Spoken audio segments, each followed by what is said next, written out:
এইভাবে পুরটা দিয়ে দিতে হবে, এভাবে উল্টে উল্টে দিয়ে যাব।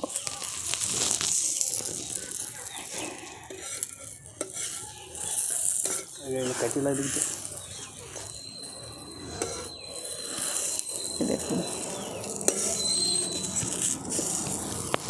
কত সুন্দর দেখতে হয়েছে, আর কতটা নরম দেখেছেন, এগুলো তো আর বলার কথা না, এতটাই নরম তুলতুলে হয়েছে। আর মাঝখানটা ভেঙে আমি দেখাচ্ছি আপনাদেরকে পুরটা, এই দেখুন একদম পুরে ঠাসা, দেখছেন। নমস্কার বন্ধুরা, জঙ্গলমহল ভিলেজ ফুডে আপনাদের সকলকে স্বাগত। বড়দের প্রণাম এবং ছোটদের ভালোবাসা জানাই। আশা করি সবাই ভালো আছেন। আজকে আমি আবার চলে এসেছি আরেকটি তালের রেসিপি নিয়ে। তো তালের সিজনে সব যত পিঠেই খাওয়া হোক না, কারণ তালের পাটিসাপটা না খাওয়া হলে কিন্তু অসম্পূর্ণ থেকে যায়। তো আমি আজকে সেই পাটিসাপটা রেসিপি আপনাদের সঙ্গে শেয়ার করব। অনেকেই দেখবেন বলে যে তাওয়ার মধ্যে দিলে কিন্তু এটা উঠতে চায় না। তা আমি আজকে সঠিক পরিমাপ সহ এবং কতগুলি সিক্রেট টিপস আছে, যে টিপসগুলো ফলো করলেই কিন্তু আপনারাও খুব সহজেই পাটিসাপটা পিঠেটা তুলতে পারবেন। তো আপনারা প্লিজ প্রথম থেকে শেষ পর্যন্ত ভিডিওটা দেখুন। আমি এই পাটিসাপটা রেসিপি আপনাদের সঙ্গে শেয়ার করব, প্লিজ আপনারা প্রথম থেকে শেষ পর্যন্ত ভিডিওটা দেখুন। তো প্রথমে তালের পাটিসাপটা বানানোর জন্য তো আমাদের তাল লাগবেই। তো দেখুন আমি এখানে তালটাকে ভালো করে পাল্পটা বার করে নিয়ে চলে এসেছি। দেখুন এখানে আমি নিয়ে নিয়েছি হাফ বাটির থেকে একটু বেশি তালের পাল্পটা। তো প্রথমে আমি এই একটা মিক্সিং জার বোল নিয়ে নিয়েছি, এই বোলের মধ্যে আমি এই পাল্পটা দিয়ে দিচ্ছি। মাপগুলো ঠিক করে দিলে পাটিসাপটাটা কিন্তু দারুণ সুন্দর হয় এবং খেতেও খুব ভালো লাগে, আর একদম নরম তুলতুলেই থাকে। তা আমি এই বাটি করে মাপ করে নিয়েছি। এবার এই বাটি মেপেই সব কিছু নিয়ে নেবো। আপনারা যে কোনো একটা জিনিস মাপ করে নেবেন, বাটি অথবা কাপ বা যা থাকবে হাতের কাছে। এখানে আমি দেখুন নিয়ে নিয়েছি আতপ চালের গুঁড়ো। এই আতপ চালের গুঁড়োটা কিন্তু কোনো মেশিনে কেনা নয়, চালটা বাড়িতে ভিজিয়ে আমি এটাকে গুঁড়ো করেছি। তো অতি অবশ্যই মনে রাখতে হবে, যদি পাটিসাপটা পিঠে তুলতে হয় তাহলে কিন্তু এই কলের মেশিনের গুঁড়ো বাদ দিয়ে হাতে এরকম করে গুঁড়ো তৈরি করে নিতে হবে। তো আমি এখানে হাফ বাটি তালের পাল্প নিয়েছি, তার জন্য আমি দিয়ে দিচ্ছি হাফ বাটির থেকে একটু বেশি এই চালের গুঁড়ো, আতপ চালের গুঁড়ো। দেখুন যতটা আমি তালের পাল্প নিয়েছিলাম ঠিক ততটাই নিয়ে নিচ্ছি চালের গুঁড়ো। দেখুন ওই হাফ বাটিরই মাপ করে দিয়ে দিচ্ছি ময়দা। যে কোনো মিষ্টি জিনিসে দেখবে একটু নুন দিলে কিন্তু ভালোই লাগে। দিয়ে দিচ্ছি একদম 1 চুটকির মতো নুন। এবার আমি সব কিছু একসঙ্গে খুব ভালো করে মেখে নিচ্ছি।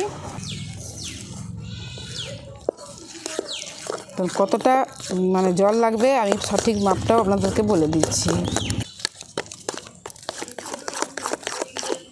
এই দেখুন ব্যাটারটা কিন্তু ঘন আছে, এখনও আমাদের জল লাগবে। আমি আরেক বাটি জল দিয়ে দেবো।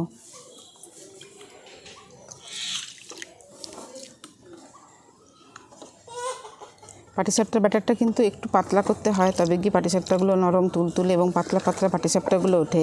তো দেখবেন অনেকেই করে পাটিসাপটা, আপনারা প্রত্যেকেই কম বেশি করতে জানেন, কিন্তু অনেকেই কী হয় দেখবেন ময়দা আর সুজি দিয়ে বেশিরভাগ করে। তো তার ফলে কী হয়, পিঠের যে আসল স্বাদটা চালের গুঁড়ো সেটা কিন্তু খুব একটা পাওয়া যায় না।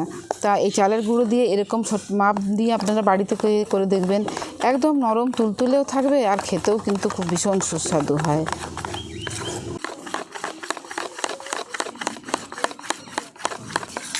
এই রকম পাতলাটা থাকবে। এইবার আমি এটাকে চাপা দিয়ে কিছুক্ষণের জন্য রেখে দিচ্ছি, ততক্ষণে এই পাটিসাপটার একটা পুর আমি বানিয়ে নিচ্ছি। দেখুন এবার পাটিসাপটার পুরটা বানিয়ে নেবো, তার জন্য উনুনটা ধরিয়ে দিয়েছি, কড়াটা বসিয়ে দিচ্ছি। নিয়ে নিয়েছি হাফ লিটারের মতো গাই দুধ।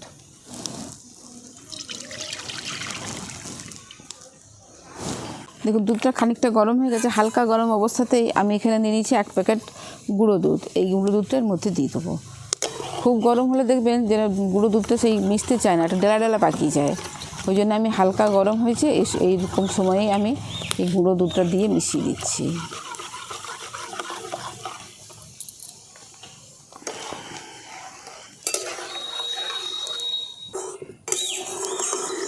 দেখুন দুধটা ফুটিয়ে অনেকটাই ঘন করে নিয়েছি। আর এরপরে দিয়ে দিচ্ছি আমি এখানে হাফ বাটির থেকে একটু বেশি নারকেল কোড়া এর দুধের মধ্যে আমি দিয়ে দিচ্ছি।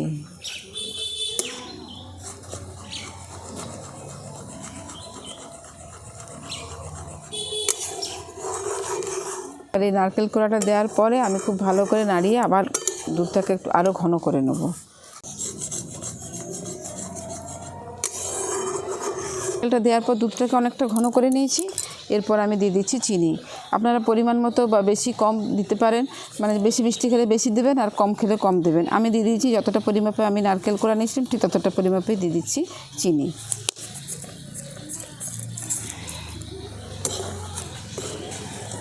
চিনিটা দিয়ে আবার খুব ভালো করে আমি এই সব কিছু একসঙ্গে মিশিয়ে নিচ্ছি।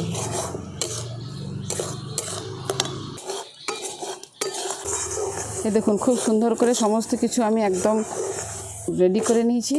দুধ, নারকেল কোড়ানো, চিনি দিয়ে আমি খুব ভালো করে ফুটিয়ে ঘন করে নিয়েছি। আর দেখুন পুরটা আমাদের রেডি হয়ে গেছে। এরপর আমি পুরটাকে নামিয়ে নিচ্ছি।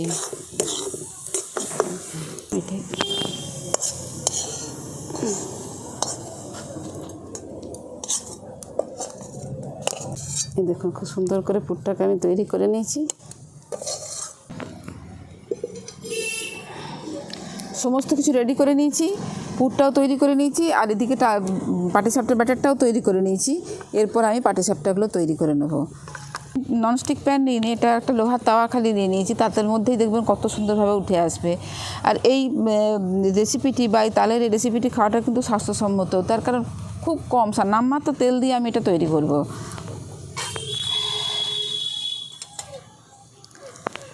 দেখুন খুন্তিতে অল্প একটুখানি তেল নিয়ে আমি এইভাবে দিয়ে দিচ্ছি পুরো তাওয়াটার মধ্যে। না দিলেও চলে, এমনিতেই কিন্তু দেখবেন কত সুন্দর উঠে আসবে পিঠেগুলো।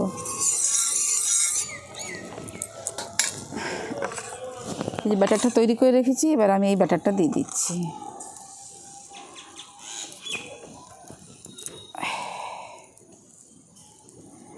একটু পাতলা করে দিচ্ছি চারদিকটা।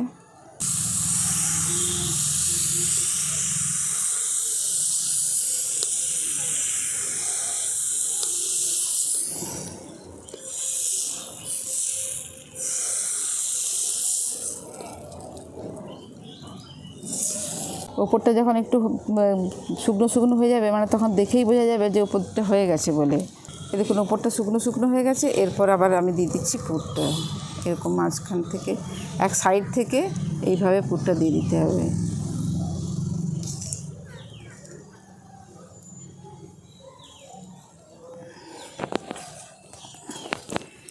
এরপর আমি এইভাবে উল্টে উল্টে দিয়ে যাব।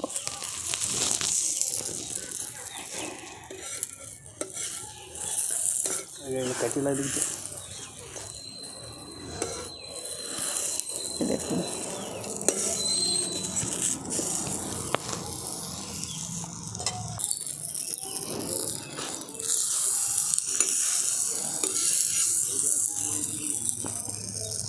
দুই দিকটা খুব সুন্দর করে ভেজে নিয়েছি। এবার এটাকেও আমি তুলে নিচ্ছি। এই দেখুন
এরকমভাবে সমস্ত পাটিসাপটাগুলোকে বানিয়ে নিচ্ছি।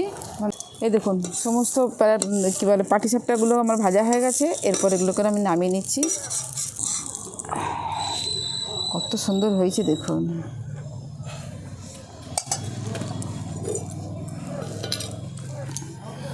দেখুন তৈরি হয়ে গেল তালের পাটিসাপটা।